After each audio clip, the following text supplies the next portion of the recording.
সন্ধ্যায় হাঁটতে বের হয়ে দেখি চোখের সামনে তাজা খুব সুন্দর সুন্দর তেলাপিয়া মাছ।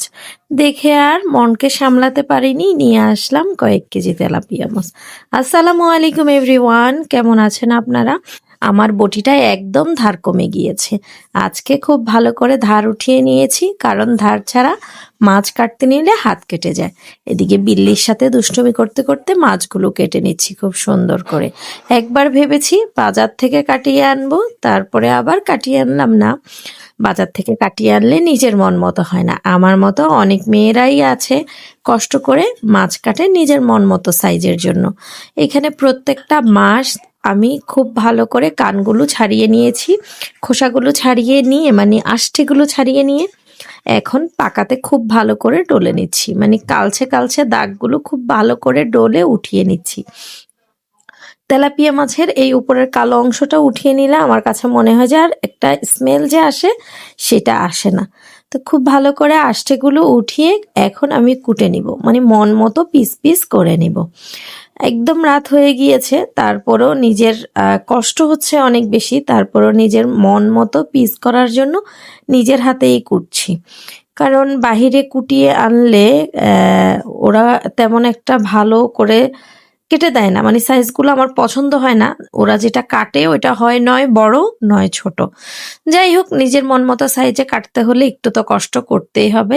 একদম লাফানো তেলাপিয়া মাছগুলো কাটতেছি। আমি যখন কাটতেছিলাম তখন আমার হাতে কয়েকবার একদম লাফ দিয়ে উঠেছে, মাছগুলো কাটা কাটা দিয়েছে। এরকম ভাবে আমার হাতের কয়েক জায়গায় কেটেও গিয়েছিল। এই মাছগুলো কাটার সময় এতটা তাজা আর টাটকা মাছ ছিল। সবগুলো মাছ ঘষে একদম পরিষ্কার করে একে একে কেটে নিচ্ছি, কারণ আমার মাছ কাটতে ভালো লাগে। মানে তেলাপিয়া মাছের কাটাগুলো অনেক বেশি শক্ত হয়, তবে মাছ কাটতে আমার বেশ ভালো লাগে।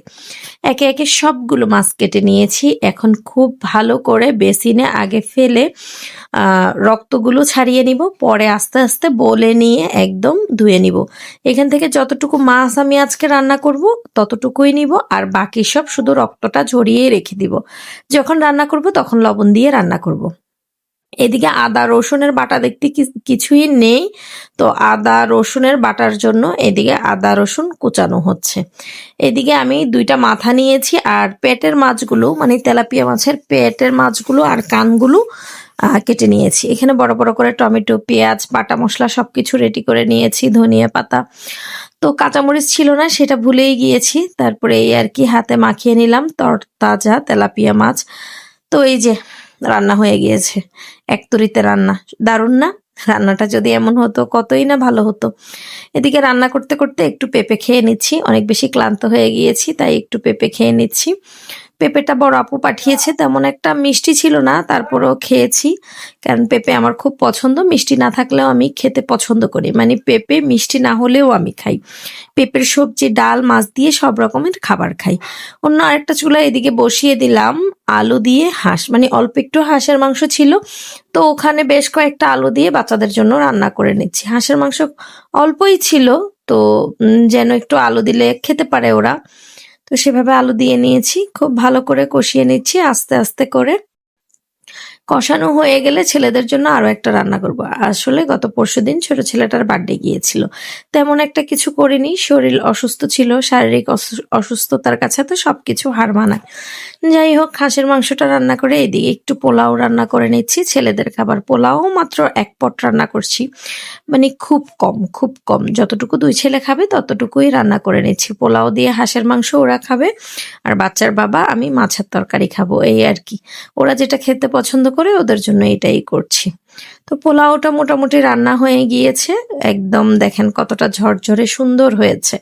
1 পট পোলাওই রান্না করেছি ওদের জন্য। এখন 2 ছেলেকেই খেতে দিয়ে দিব, কারণ ওদের অনেক বেশি খিদা লেগে গিয়েছে, বারবার বলতেছে খিদা লেগে গিয়েছে খিদা লেগে গিয়েছে। তো এই যে পোলাও দিয়ে হাঁসের মাংসটা ওদেরকে বেড়ে দিচ্ছি, আর আমাদের তরকারিটাও অনেকটাই রেডি হয়ে গিয়েছে। তো সবাই একসাথে গরম গরম খাবার খেয়ে নিই। তো আজকের দুপুরের যা যা আয়োজন ছিল, সন্ধ্যার যা কিছু ছিল সব আপনাদেরকে দেখিয়ে দিয়েছি।